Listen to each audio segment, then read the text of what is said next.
Hello everyone and welcome to English Grammar Cafe. This is the last part in the series of moods and today we'll learn subjunctive mood. So subjunctive mood is generally used for wishes, the situations that are unreal. Subjunctive mood generally उस situation के लिए use किया जाता है जो real नहीं होती है, मीन्स इमेजिनेटिव सिचुएशन के लिए, या फिर हम विशेस के लिए यूज़ करते हैं.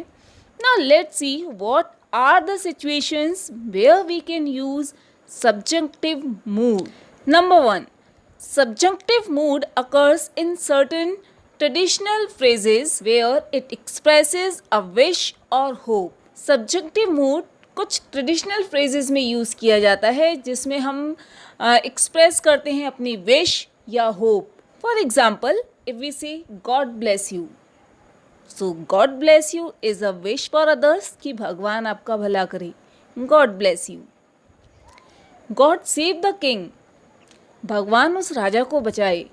God save the king.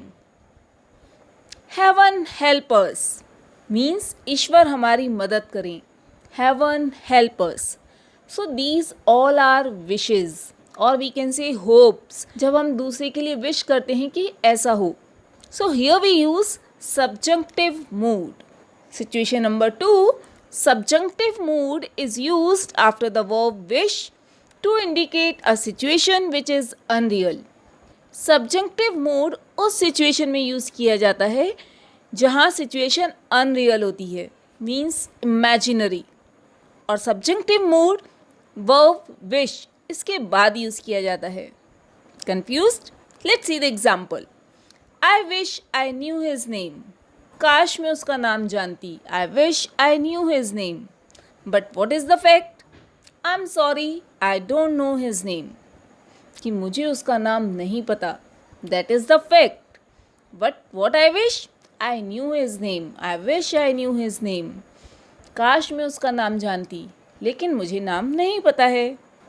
So it is used in the situation which is contrary to fact, जो कि फैक्ट के बिल्कुल विरुद्ध है. Let's see sentence number 2. I wish I were a rich man, काश मैं एक अमीर आदमी होती. But the fact is I am not a rich man. So that is unreal situation. Let's see one more sentence. He wishes he owned a house, काश उसके पास अपना एक घर होता. मीन्स ये उसकी विश है कि काश उसके पास अपना एक घर होता, लेकिन the fact is he doesn't own a house, उसके पास अपना घर नहीं है. और आपने एक चीज़ नोटिस की होगी इन सब सेंटेंसेस में, जब हम विश के बाद सब्जेक्टिव मूड यूज़ करते हैं तो ये सारे पास्ट टेंस में हैं. I knew his name, I were a rich man, he owned a house. See I was is wrong. जब हम किसी चीज़ को इमेजिन करते हैं तब हम आई के साथ वर यूज़ करते हैं, वॉज यूज़ नहीं करते हैं. Now situation number 3. Subjective mood is used after if two express unreality in the present.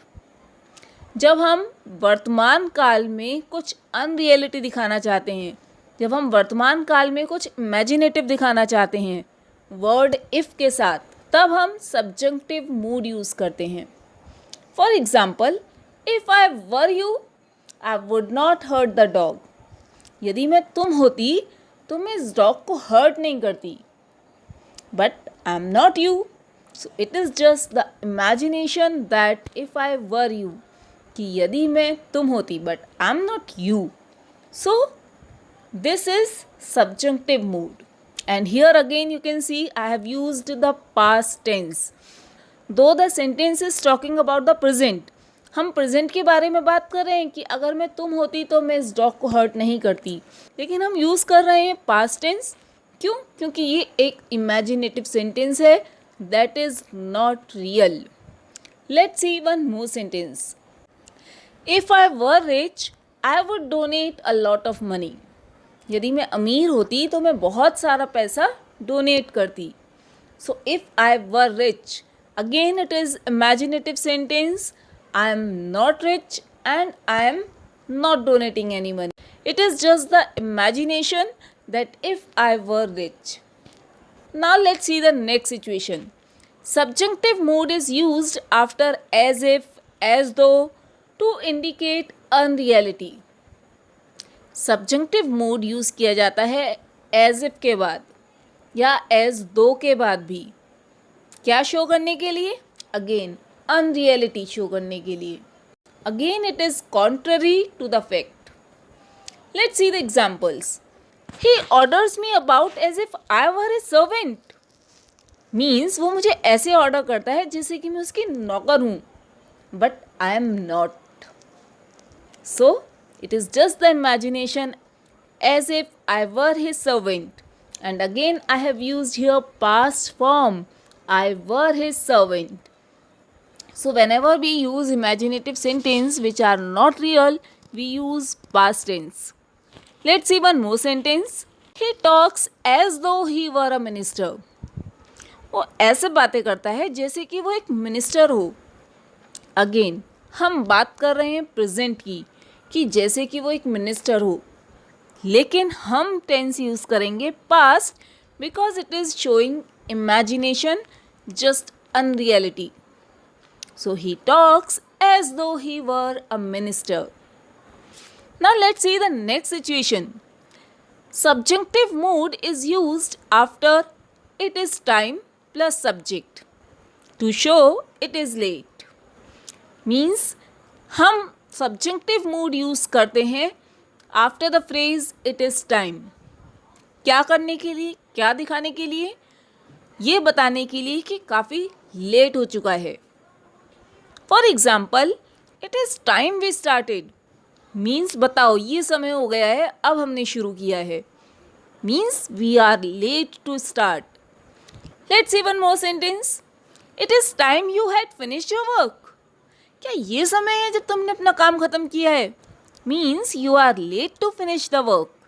So it is time you had finished your work. Again you must have noticed that we have used past tense to show subjunctive mood.